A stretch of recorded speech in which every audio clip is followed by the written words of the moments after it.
What better way to start something you haven't done in a couple of weeks, couple months even. Hey, welcome to the Just a Dude on the Side Street. This is Alex Aguilar, also known as me. Okay, welcome. I'm the host of this lovely endeavor. Um, if you don't know me, I mean, you probably won't know me for a while. But this is something I do on the side, and I haven't done it in a while. And I'd like to say I'm busy, but I think that'd just be an excuse. So, I had a vacation. Some would say, a lovely vacation, and a lot of things have happened during this vacation. Of my very very short lifespan of being on this on this platform. So there's actually been a lot of things that's actually happened. So first and foremost, I mean, let me just pull it up here, and you're gonna hear click click click click click clack. Oh no, that's Urdu. I do not want that. Note list. There we go. So actually, I accumulated a lot. By a lot, I mean like just random shit that just happened in like last week. I guess I built this notepad because I thought maybe just maybe, I'll do it last week, but I didn't do it last week. So here I am today, this week, with last week's news. And there's some other things that I gotta add here. So like docu nov 17th. Okay, so first and foremost, I mean, it's kind of a little bit dark, but I thought I should just like note this in this recording because it's something that I didn't like. I didn't I couldn't. I wished it didn't happen. So I'm in love with comedy, and one of these guys named Norm Macdonald. If you don't follow comedy, you probably wouldn't know who he is. But this guy, he was a great comic, and he died September 14th, so more than a month ago. And goddamn, dude, right, like as I got really into all his like stand up. I didn't even know how old he was. I was just like watching all his like old, like when he used to appear on David Letterman's talk show, Late Night with David Letterman, or the Tonight Show with something like that. But it was like one of those talk show presentation type episodes, shows. It's a show. It's a show. So basically, I would watch many of his old shit, and I started catching up to where he was actually in his life, and right when I got to I think it was a show in Detroit or maybe Delaware. I'm not really sure. Pretty sure it's Chicago, Detroit. Detroit, Chicago. Are those two different cities? I wonder. But yeah, so that was like one of his recent ones before he passed away, and then he died. I'm like, oh god damn, never gonna see him perform in person. But I did just go through his whole archive of just random jokes, skits, and whatnot. Oh, I gotta close the door here. Wow. Oh, I'm gonna break my headphones. Yep. Anyways, I know. I'm great at talking about death, as you can hear. Yeah. So Norm Macdonald died. God may he rest his soul. I wish I could really go out and like I could have gone out and seen one of his shows before he passed. Yeah. Anyways, so that was something from last month, and that was like I just kept that in the back of my mind. Like I should really say this out loud. Sidetrack, side note. I know it's not as important as good old Norm Macdonald, but I hope you enjoy kind of the chill background. Gonna put like a little bit of music in the back too. I personally am always listening to lo-fi, so I don't put it on here because I don't know what tracks we'll be playing. But you know, you'll have something there. The game that I'm playing right now is super chill, and I think it's like mindless even. It's like meditative. And I recorded this for 2 hours and I didn't even notice. And like with some games like Valorant and League, you immediately like, well, you don't immediately, but you're always conscious of the time. You know, the games with the like those don't like time doesn't really pass quickly in my opinion. It kind of just it like goes normally, and then like your mood just kind of drops if you do really bad, or your mood is like kicked up to 1,000 because you just won like 12-1 in those really competitive games. Anyways, those games really kept me kind of distracted, and hence why many a times I haven't actually recorded, but you know, I'm trying to stick to this. Second piece of news. All right, Dave Chapelle dropped a new special last week, and it's amazing. I recommend you watch it. It's called The Closure, and he's been getting a lot of shit for the past week as well. I don't understand why. I saw nothing wrong in the good old special, but you know, people on Twitter, and they even like they came up for protest. I'm not sure what day specifically, but yeah, they went out in protest for protest against Netflix for some reason, and because it's like they were like, oh, it's hate speech. You're really you know, you're really getting to us. Yeah, but he ended up responding, I think, at one of his other shows. Like he has a documentary in Toronto in the Scotiabank Arena on November 17th, and you know, I tried to already book the thing, but I guess so many people already booked it that the only free tickets are like $700, and you know, I don't got that money, bro. At least like I do, but I don't want to spend it all on just one ticket. And you know, there's so much other better stuff I could be doing. I could probably watch like this is like off the record, but like, you know, like pirated somewhere somehow on like some random website. Yeah, and just watch it through that way, and you know, it's not really that bad. Then there were a couple other things that I found funny. Okay, like they're not necessarily funny, but in my opinion they are. So apparently, so besides the Dave Chappelle's shebang, whatever, in Haiti, alright, apparently there's some Haitians that are kidnapping Canadian and U.S. Missionaries, and they're holding them for ransom for $17 million, and you know, they sent around 500 people to Haiti, and in the past 2 years, you know, these Haitians they've been kidnapping them, and you know, I would think after like the first 50, maybe not 50, but like the first 10 people that were kidnapped, you know, these Canadian missionaries would be like, oh, whoa, hold on there, bucko, yeah, we got to deal with the situation, you know. But you know, over the past 500 years, after the past 2 years, they sent like 500 people, and you know, I just like I don't get it. Like I ask my friends and like Canadian missionaries, of course they'll keep sending them, you know, because they're missionaries. It's like having Jehovah's Witness come to your doorstep, and then you just take them. Oh, I don't. Hold on. No. It's like you're the Jehovah's Witness, like the Jehovah's Church, and you're sending out people.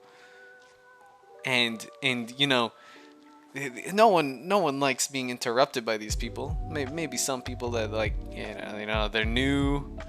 I've never personally had Jehovah's Witness come in, so maybe I would be like, hey, yeah, why not? Come on in, you know, we'll offer whatever. But you know, at least the Jehovah's Witness, like right when like someone gets stolen, they'd probably like, yo, we gotta call the cops because the the the guys were stolen. Uh, I don't really know where I'm going with that, but you know, Haiti and stolen people. You'd think a genuine question did arise from this, and you know, this genuine question. Like, I don't really follow any religions, right? So, you know, if a nun, now this is gonna be dark. If a nun gets raped, right? Like, you know the process of rape. If a nun gets raped, do they still get to carry on as a nun afterwards, or like, would God like not like that because she's like, a nun has to be a virgin, I guess, and like I could probably search this up on Google, but I feel like it's more entertaining to just ask people, and so that's why I'm putting this on here. So if you come across this in the future, you know, answer this question in the comments, because you know, I don't really think I should be asking that to like a pastor, because I feel like they get to be they end up getting to be a pastor no matter if they rape children, you know. So I don't think they're the best people to ask, though. Not all, you know, and obviously not all priests are rapists, but you know, I feel like little Jimmy has to unfortunately take one for the team for no reason at all, because I don't know where I'm going with that. All right, yeah, I'm moving on. So, North Korea. Okay, North Korea. They fired a projectile into the Sea of Japan last week, and you know, for me, I'm not really too scared. Well, cause I'm not in Japan, really.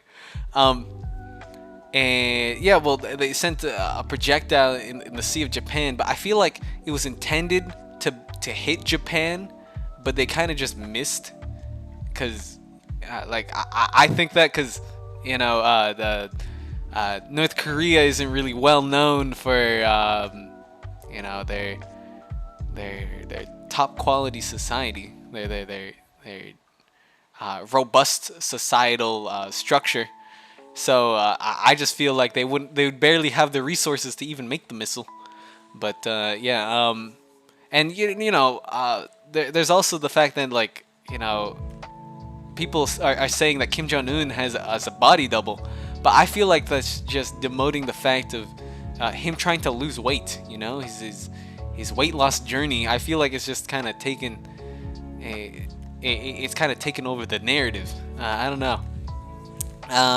But a much more scarier and more prominent figure would be like China, and you know, China also did something quite startling, and they had a nuclear-capable missile circle the Earth at a low orbit, missing the target that they had by 20 miles. Now that's pretty accurate, being it like you know, a nuclear missile being shot like countrywide, or like I guess district-wide. I don't really know.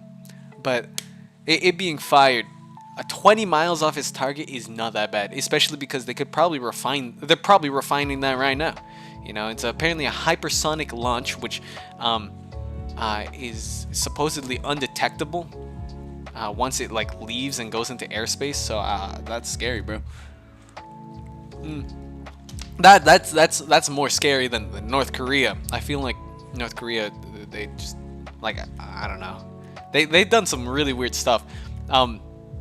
They've had a show of political force, no, a show of military force, I think, and like all these guys are doing like what you'd normally think an Asian guy would be doing. It's like fucking chopping boards and destroying stones with their heads, you know, taking ballsack hits. I don't know, like, and like that shit just looks goofy. I'm not sure if that's China or North Korea, but in either stance, no matter what country it is, it just seems kind of more goofy than it is more a show of political might, or not political, military might. And I don't know what to think about it. You can probably search any of these topics up online. So the Haitian kidnaps of U.S. and Canadian missionaries, the North Korea projectile, China and its nuclear-capable missile, and another one that I just recently found out is apparently not as recent as I thought it was. But there's another Olympics like happening, and that's confusing because the last one just happened, and I feel like it's it's a waste of money. They could probably just skip this one. In my opinion, they should skip this one, but maybe this is how the foundation makes their money. They plan out like a 4-year endeavor, or maybe they don't. They just lose money. They just do it because they can. They just have people that just have the money to do it. But it's happening in Beijing. And I think that's. I don't want to misspeak here. I'm bad with geography too, so it's not really the best thing for me to say. And especially it's China. I'm not that important, but I might be put on a watch list, and they might be looking out for my head sometime in the future. I don't know, but this one, I saw on Twitter. These are all from Twitter. And I don't know. what better place to get your info? I don't know. But there was activists that were apparently disrupting the flame ceremony in Greece because it was happening in Beijing, and also because there's a Tibetan genocide. That one's pretty important. That one's actually scary. Because I don't know about you guys, but I think the Tibetan people are peaceful people. I'm not sure how hostile they are, but it's happening. I don't know. I'm gonna also be checking Twitter right now. PlayStation Plus is in the news. UFC 267. I gotta check what that one's about. And is there anything else trending? Oh, there's a lot of things that just happen, and I don't really pay attention to any of it. Excuse me. But that's my bad. Yeah, there's nothing I can find. I'll probably mark this down. I don't know if I marked it properly. Did I mark it properly?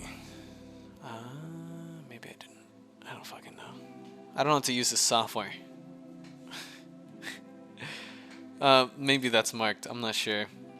Okay, yeah. So I'll keep going with this notepad. Once I run out, I wonder what I'll say. So music and media. So Cowboy Bebop, new teasers dropped, and there's also some other photos that you can check online. So Netflix is also making a remake that I hope they don't squander. I really hope they don't mess it up, because that is my favorite anime of all time. I talk about anime a lot, and I watch a lot of anime, and this one's one of the very first ones that I watched, and this is a Cowboy Bebop. Search up a Lost Sessions. It's a great. It's no, it's not that great. It's like a oh. I really hope the anime is not like it. It's like this is cool. I definitely hoped it kind of looked better than it is. It just seems really fake, and I would like to be sold on the realism, kind of like The Witcher. The Witcher does a great job, phenomenal job. Yeah. So that came out. I don't really have much to say about that. Squid Game. I mean, you already know what that is. Come on now. If you don't know what Squid Game is, you just you don't use the internet, which is a good thing, or it could be a bad thing depending on who you are. All these kids that are after Squid Game has come out are playing red light, green light. Now I'm not sure these kids are supposed to be watching Squid Game to begin with. If you watched it, that shit is so gory. I wasn't allowed to play GTA or COD. But like at least those, like, yeah, there's shooting, yeah, there's killing people, but that one's like really killing people. Like you have people being sniped, like people like real life looking people being sniped, and all this blood is gushing, and they have like head bashing scene, they have like stabbings, they have like a survive the night situation. They have like an old man who pees in his pants. That one's less gory. That one's just gross. And it's not even that bad. But there's definitely a lot of scenes that I'm like, yo, like my sister's pretty young, so like she shouldn't be watching it. I definitely don't want her playing red light, green light at school, and then like have one kid with a Nerf gun, a high-powered one, like what me and my cousins used to have, and just dome every kid. I mean, that sounds fun as a kid. Even as an adult, that sounds fun. But I don't think it's the best thing. Personally, I'd love to play with my friends. If I could get that many people like together in one field. I don't necessarily want to do it at home. I feel like I don't have enough space for that, or maybe I do. I got like a one hall in my basement. Yeah, Squid Game. I don't know how else to kind of rotate what I was about to say or what I'm gonna say, but the next thing I wanted to talk about was I had a birthday party with for my sister and my mother, and dude, having a solid party has not happened in so long, and I'm so glad that we finally get to have it. 'Cause now I could just walk around with hey, and then they all go like hey, and then we're all hyped and all this, and we kind of just, for lack of a better term, vibe, okay? My family's Latino, okay, and we love to dance. They love to drink a lot, and so like. A couple hours pass by, and the family members, my dad, my mom, all their aunts, uncles, even my grandfather, grandmother, they're all drunk, and they're all having a good time. And even like the one uncle that's like somewhat quiet or like a little bit more reserved, he then like becomes so sociable, and he becomes hilarious. He's like, hey, Alex, how you doing? I gotta go dance. Yeah, we're gonna dance. Where you are? Dancing. And then, you kind of just walk away because you're too shy, You're just like, yeah, maybe another time.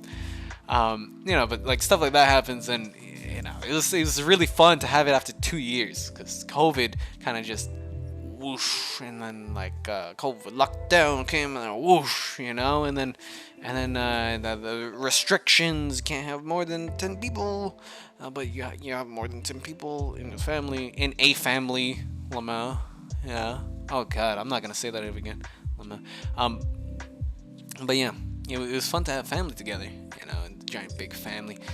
I finally actually get to have conversations with my cousins. I barely talk to them as it is, and I could text them, and I don't feel like that's me. I feel like I'm better, talking just like this, out in front of nothing. Okay, talking to myself in a room such as this, and or just talking to people in general out in the real world. I think that's why I gravitate to things like social events on what's it called, on Discord, or games like VR chat, or just places where you can chat, because I just love talking to people.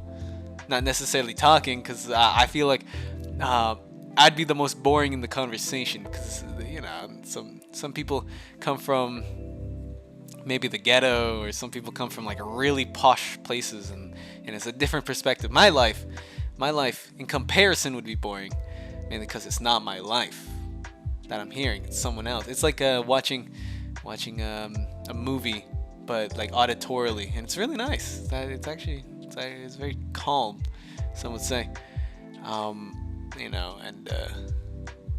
I really missed being able to talk to family members over the past 2 years. So it's nice. But I mean, during this COVID, I did happen to pick up reading, right? And I think one episode before, and a prior episode, I talked about reading a book called Meditations, and I said I'd like kind of just talk about each chapter as I was reading it, but I never did that because I went like halfway through and I like stopped for a while. I stopped for the exact amount of time. The last episode of this one came out, and that book was fantastic. Ended great. Some of the material inside, it was okay. Again, like Meditations by Marcus Aurelius. This book definitely resonates with me because it has shower thoughts. It's just his shower thoughts or his thoughts at a given moment in a given period of his time, whether he was like a young emperor or an emperor like midway through his reign. I think he reigned for like 19 years, I read. And it's cool just delving into the mind of this emperor, someone who held all this estate, all this power, and all this responsibility of the people of his nation, and to just kind of humanize him in a way I never would do with someone in a different book like Stephen King's. Like, you're not really reading the life of Stephen King, but you're reading a story from Stephen King. In Marcus Aurelius's, you're just reading his thoughts and what his personal advice for himself would be in the future. And maybe he would go back or read them again, and then like go back to like meditating or doing whatever calm and relaxing thing, and just think over his thoughts over and over and over again. And the book primarily takes a stoic philosophical view. And I don't know much about Stoicism. At first I thought it was like some guy stowing away on a boat, and that action is Stoicism because he's stowing. I don't fucking know. But I read the reviews, and I even talked to one guy named Rayon at Indigo, right? And there's so many people named Rayon, so there's no fucking way you'll find him. But yeah, he was at an Indigo, and he's like, oh, this book really changed the way I thought. And I'm like, okay, I wanna be changed. I want my mind to be changed in some way. And this book didn't really change the way I thought. It more sharpened my thoughts, I would say. Thoughts about myself, thoughts about God, thoughts about death, life, and fame. Like, I've never been drawn to something cool just because it's cool. I've always been drawn to something cool because I thought there was like an underlying usefulness to it, kind of like a bomber jacket. That a bomber jacket is cool, but it also is really nice at blocking the wind, like startlingly nice. Or let's say like a VR headset. Like, I mean, I don't like, it's cool. It's like a cool gadget, but the usefulness, the underlying usefulness, there is none. It's a game, but it's like a new experience. That's like the underlying thing, And Marcus Aurelius, this man, he talks a lot about fame. He talks a lot about what it does and why he doesn't care about it.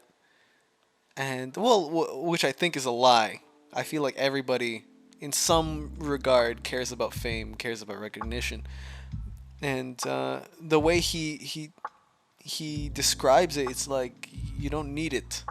You don't need any of it in life. Like not just fame. You don't necessarily need anything other than the essentials. And there's some quotes that I thought were really good and really like thoughtful, and I never even thought about this. Like some of them is just like it even has like like a setup for a joke, and or I think it is like it's like a really crude setup for a really bad joke. Like one of them is like, take away the harm from something and say no, take away the harm from something you say, and immediately the harm is gone. So like for like, let's say, like, he used this as an example. I have been harmed, like, ah, dude, I've been harmed. There, like that.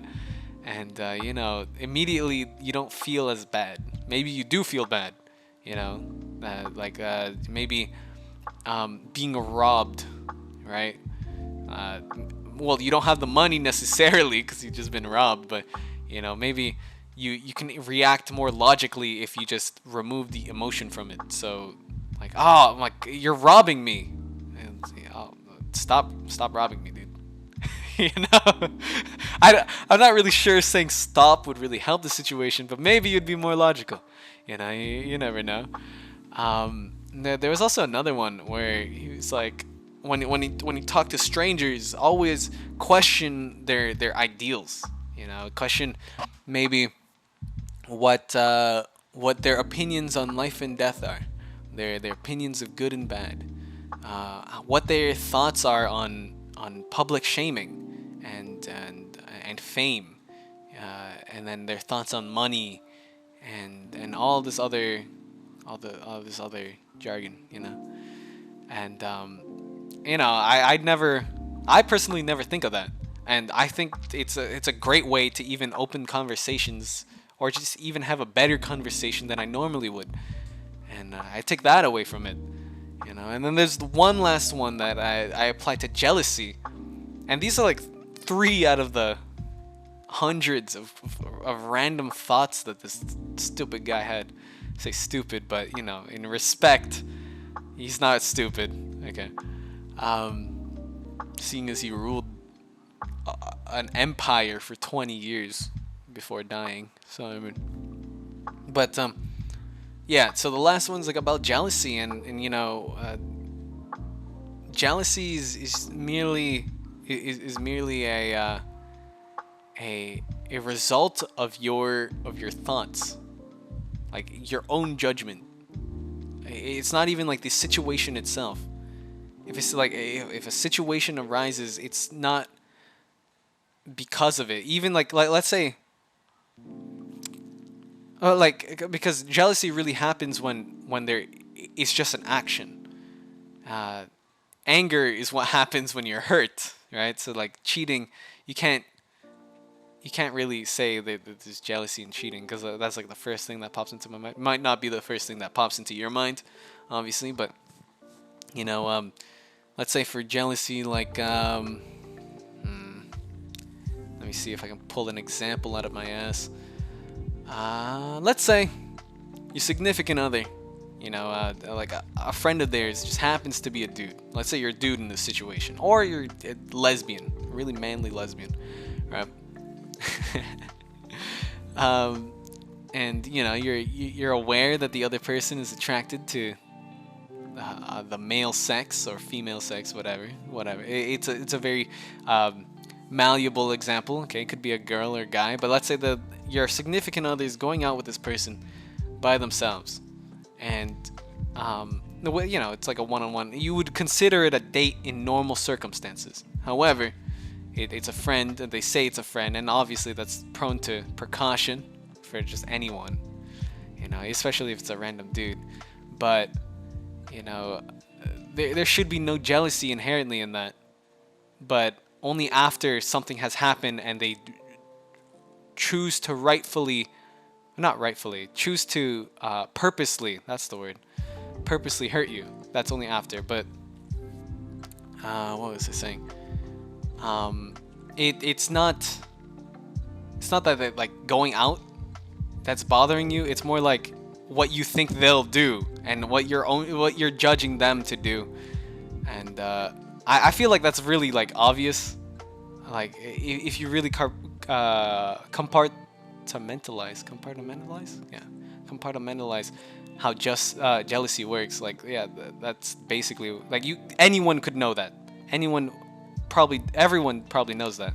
But if you really apply it when you're actually jealous, you feel less jealous, or or maybe there is no jealousy anymore, you know? And I just kind of been thinking about that because I had a real big problem about jealousy, and I don't necessarily know the quote like verbatim, but you know, it's definitely now in the back of my mind. I'm pretty sure I wrote it down, but I don't want to pick it up, you know? I feel like it's kind of useless. But meditations, I'd give it a solid 9 out of 10. It's a pretty good book. Definitely not what I expected, because I feel like, you know, a Roman emperor would probably write something more literally. No, that's not the word. Something more professional, maybe. I don't know. Like a textbook. He would release a textbook. But you know, maybe the emperor doesn't have enough time for that, so that's why that book ended up coming up. I still gotta read other books. Like I'm reading one other book that the guy from the Indigo recommended, which is The Obstacle's the Way. And you know, that book, I'm like already halfway through that book. It's been like 3 days, compared to Marcus Aurelius's. I didn't get halfway through that book in 2 months. Like I didn't get there yet. But in this book, I'm like already halfway through, and I feel like some of it is like bullshit. You know, he's kind of just repeating, and he doesn't have he didn't truly resonate with the what he's really talking about. You know, I feel like there's some bullshit to it. Maybe not all, because there has been some things that I really taken away from this book, but you know, it's not particularly the best. Anyways, 9 out of 10 Meditations. Great book. Highly recommend it. Very short too, but it takes some time to read it because you have to kind of understand the way to read it. You gotta read it like paragraph per paragraph, and it's kind of meh. It's meh, you know. So 9 out of 10 buckaroos. I don't know. It's like money. Yeah, but with that, I'm gonna end this installment of the Just the Dude on the Side Street show. I hope you enjoyed. I personally liked it. I feel good about this one. You know, I don't feel pressured. I'm chilling. Yeah. Anyways, that's it for me. I'm glad you tuned in. If you did, my name is Alex Aguilar, and I hope I see you next time. Bye bye.